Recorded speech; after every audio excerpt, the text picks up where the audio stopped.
여러분 안녕하십니까. 2023년 제43주차 10월 23일에서 10월 29일 사이의 주간 정세 동향에 대해서 말씀드리겠습니다. 먼저 정치 분야입니다. 대통령과 국민의힘, 봉건적이고 제왕적인 대통령 중심제 하에서 국민과 야당을 무시하고 있습니다. 집권 여당은 대통령실의 하부 거수 기구로 전락하고 내년 국민의힘 국회의원들은 내년 총선의 공천에만 목매달고 있는 모습입니다. 국회의 다수당인 더불어민주당은 탄압받는 정당 코스프레는 하고 있지만 민생과 정치 개혁의 구조적인 문제를 해결하기 위한 데는 관심이 없습니다. 이들 역시 내년 총선에서 다수당이 되는 것이 목표이고 국회의원 개개인들은 다시 공천을 받아서 배지를 다시 다는 것이 목표가 되고 있습니다. 여야 조세제도 개혁, 부패고리 척결과 선거제도 개혁 없는 여야의 민생 운운은 허구일 수밖에 없습니다. 현재 거대 여야 정당들은 각각 콘크리트 지지 30%씩을 움켜쥐고 국민 40%를 배제하며 30%에서 1, 2%를 더 획득하여 권력을 잡는 데만 혈안이 되어 있습니다. 권력형 비리, 권력의 책임을 감사하지 못하는 검찰과 감사원은 권력의 하수인일 뿐입니다. 파업과 언론의 자유는 헌법재판소가 판결하고 말고의 문제가 아닙니다. 우리나라 법률 중 대다수가 헌법 정신을 위배하고 있습니다. 가장 대표적으로 노동자의 권리, 헌법에 노동상권이 보장되어 있지만 5인 미만 사업장들의 노동자의 권리는 대부분 제약되거나 배제되고 있습니다. 독립운동가를 홀대한 국가와 권력입니다. 정말 반역의 세월입니다. 독립운동 후손들이 3대에 걸쳐서 빈곤하게 살아가고 있다라고 하는 것이 현실이 되고 있고, 이 독립운동을 했다는 이유로 홀대받고 있는 것이 현재 한국 사회의 모습입니다. 경제 분야입니다. 1%대로 추락한 성장률, 개발도상국의 고도 경제성장 방식의 한계에 직면하고 있습니다. 물론 이 반중 정책으로 인한 중국의 수출 감소가 큰 영향을 주고 있습니다만, 구조적으로 경제 성장률은 한계에 직면할 수밖에 없는 그런 상황에 놓여 있습니다. 자본주의 저성장, 그래서 경제 체제를 전면적으로 개편할 때라고 생각합니다. 국책은행의 민영화 이후 금융의 공공성이 파괴되었고 은행 자본의 금융 수탈과 금융 피해자가 증가하고 있습니다. 이것이 단순히 부채의 증가로 표시되는 수치의 문제가 아닙니다. 금융 자본의 수탈과 약탈, 그리고 노동자 민중의 피해라고 하는 점이 숨겨져 있습니다. 가계 기업 국가 부채 증가, 주가 조작 등 금융 사기가 범람하고 있는 금융 무질서의 상황에 처해 있습니다. 사회 분야입니다. 삶의 기본인 교육, 주택, 의료의 불안정성이 매우 높은 한국 사회입니다. 신자유주의 시장 경제에 맡겨 공공성이 약화되고 개인주의 경쟁 사회로 매몰되고 있습니다. 각자 도생의 삶을 살아야 하는 그런 현실입니다. 그렇다면 공동체 사회는 존재할 수가 없습니다.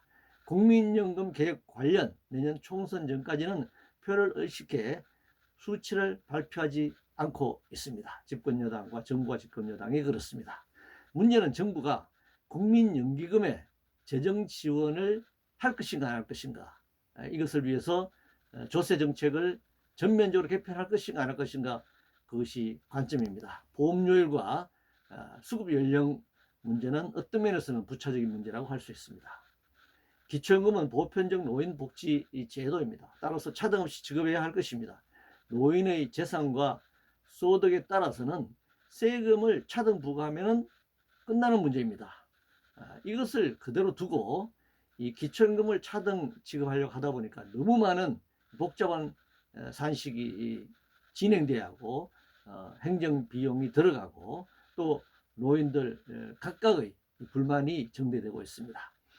국가가 국민의 생명과 안전을 책임지지 않는 사회입니다. 세월호에 이어 이태원 참사에서도 보여주듯이 이 지배자들은 책임자들은 다 도망가고 그야말로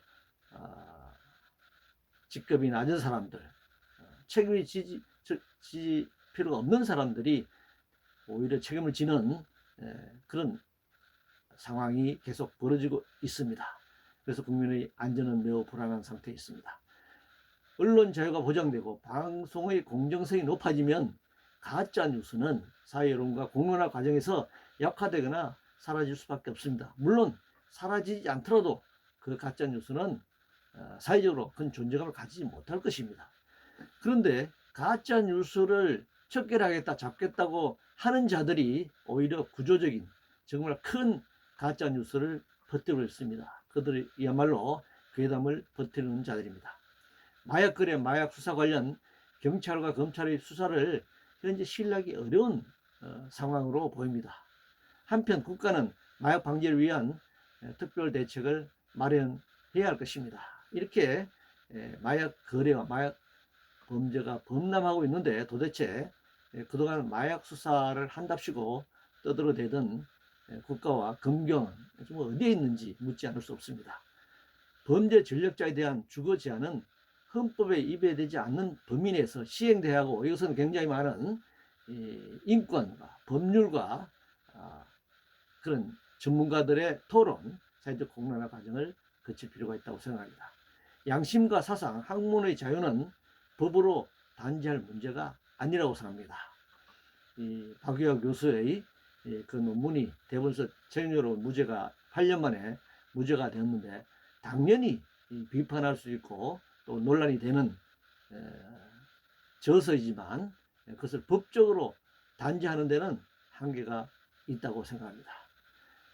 현재 한국 사회의 현실과 대책으로는 저출생 문제를 해결할 수 없습니다. 사고와 대책의 대전환이 필요할 때입니다. 예산을 쏟아붓는다고 출생률이 높아질 수도 없는 것이기 때문에 인구의 규모, 적정성, 그리고 이민 정책, 그 다음 이 노동력의 어떤 활용 방안 이런 것들을 전면적으로 사고를 전환해야 할 때라고 생각합니다. 노동 분야입니다.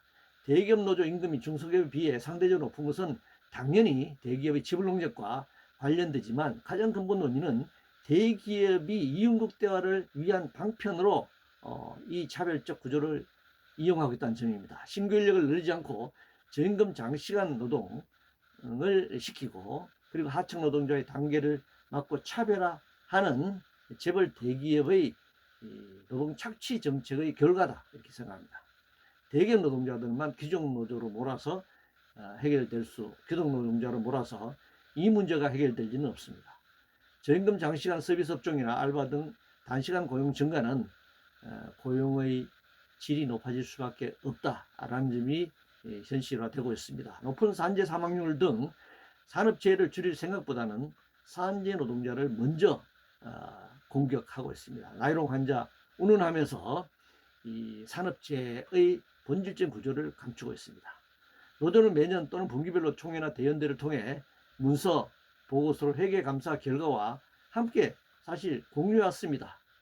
노조의 대연대회나 총회의 보고서는 당연히 대원들과 조원들에게 노조에 배포되고 그것은 당연히 공개되어 있습니다. 이것을 정부에 공개해라. 노조가 주식회사처럼 투자를 해서 이윤을 얻는 그런 기관도 아닌데 공시를 해라 라고 하는 것은 노조의 활동을 정부가 통제하고 제약하겠다, 관리 감독하겠다라는 것과 마찬가지입니다. 서울 지하철에서 2026년까지 2,000명 넘는 노동자를 정리하겠다고 하는데 파업을 하면 안 된다. 그리고 노조 전임자의 출퇴근 문제다라고 하는 본질 허리는 그런 주장들을 계속하고 있습니다.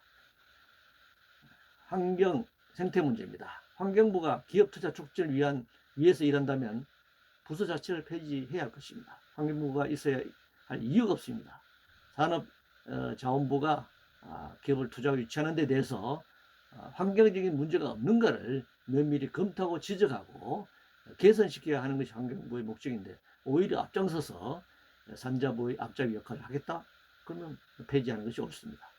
동식물 위생 금육 조치 일환으로 금지하는 농산물까지 수입하라는 자유무역론자들의 목소리가 높습니다.